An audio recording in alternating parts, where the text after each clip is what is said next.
Hey, Brad. As Tatum has emerged as a star scorer, defenses are giving him more and more attention and pressure, and he's responded by leveling up his playmaking ability. In what ways have you seen him develop his passing abilities to make defenses pay? Kevin, he's always had great vision. Um, and you're right. People have paid him a lot of attention, certainly off actions when he has the ball, blitzing pick and rolls, even in some games earlier this year, running and jumping in the half court. And, I think all those experiences, as they happen more and more, you get more comfortable reading those things and making the next right play. He did a good job moving the ball the last couple games and getting other guys, those opportunities to drive. And then, he was able to be the beneficiary of getting it back a few times as well. Question in person, Gary Washburn. How's Gordon doing after the game back? And how can you incorporate him more into the equation? 30 minutes was I think more than anyone expected, but how can you kind of maneuver more where he can use him more? Well, I think he's just getting back. He hasn't played in 4.5 weeks, so 30 minutes was a huge plus. And it was one of those deals where he looked pretty good the whole time. He asked to be taken out a few times. But I thought for the most part looked pretty good. And, that now is a good thing because now he knows he can do that. And it's good that we had this little break in between, and knowing that was important. But also, as far as like incorporating, we need to just find the best shot for our team. And, that is going to be, surrounded or centered around our best players. But it's not like going to be hey, we've got to get this person to get 20 tonight or this person to get 20 shots, or we're just going to make the right play for our team.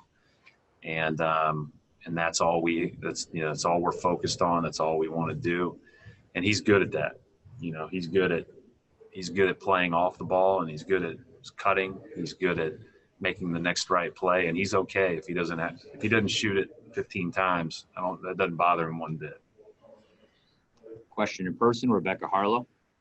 Yeah, Coach, the other night when Smart was on Dragic, he was so effective defensively. Smart can be very effective defensively on anyone, but that Goran's going to adjust. But just sort of take me inside your thoughts on that specific matchup, what you liked about the way you were able to make him uncomfortable the other night. Yeah, he's a heck of a player. He's playing at a great level. Obviously, we switch a lot, so a lot of different people guard guys at different times of the game.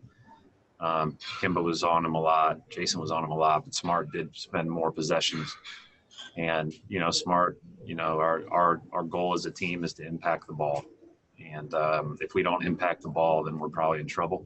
We're not huge in there on the interior, especially, against some of their guys. So the lower it gets, the harder it gets for us. And so that was the impetus behind that. But we know, there's hard matchups everywhere in this series because they've got a lot of good players.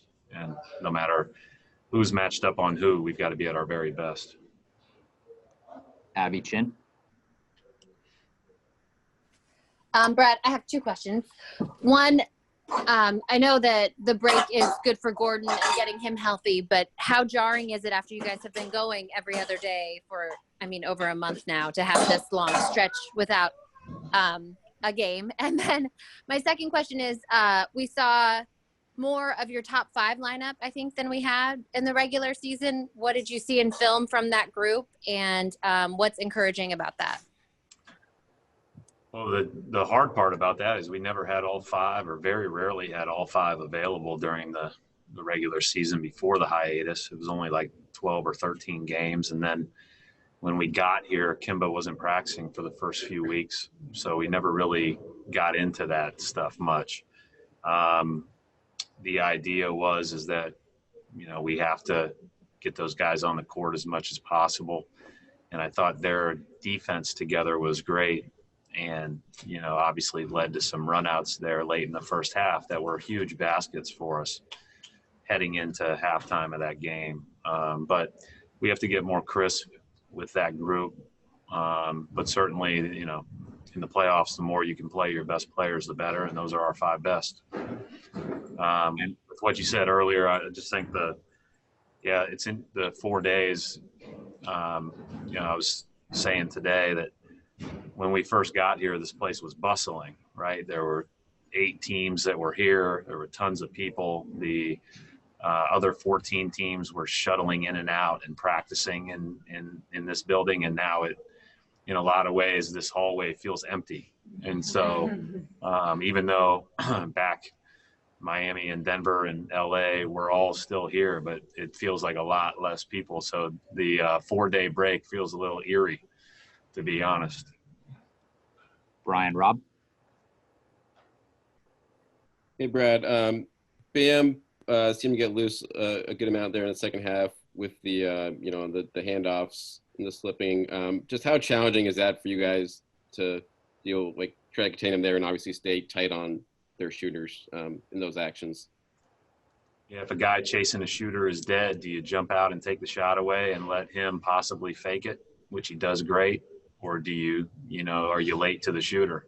It's a really hard thing to guard. It's very difficult. Those guys run off screens 100 miles an hour, and both Bam and Kelly are great fake handoff players, fake handback players. Bam does so many good things because he catches it at the elbows or where he wants with a live dribble. So it's really hard to switch when the guy still has a live dribble because he can quickly spin and get out of it. And Bam's got a great feel for that. Certainly gave us fits. All right, final question for Coach Jason Jackson. Coach, a couple questions real quick for you. First things first, obviously 60 points in the paint is going to get the Heat's attention defensively. What is the response to try to have that same impact or close to it? And then the other question is, how did you view this time off, blessing or curse, in the sense of obviously time off good for bodies, but it's nice to have the momentum and stay within that every other day run, I would assume. You know, I think each game's its own entity, so it is what it is. We're all on the same schedule. We know we're going to have to play the best game that we've played in game 4 of this series to have a chance to win. That's just the way series work. That's the way the playoffs work. You have to get better every game, and we have to play more of the game. You know, we got to play more than, 35 or 38 minutes. And we've got to make sure that we play to that standard the entire 48. And then, with trying to get to the paint, we're just trying to generate good looks. It's really hard against a great Miami defense. All right, we'll wrap it up right there. Thanks, Coach. Thank you.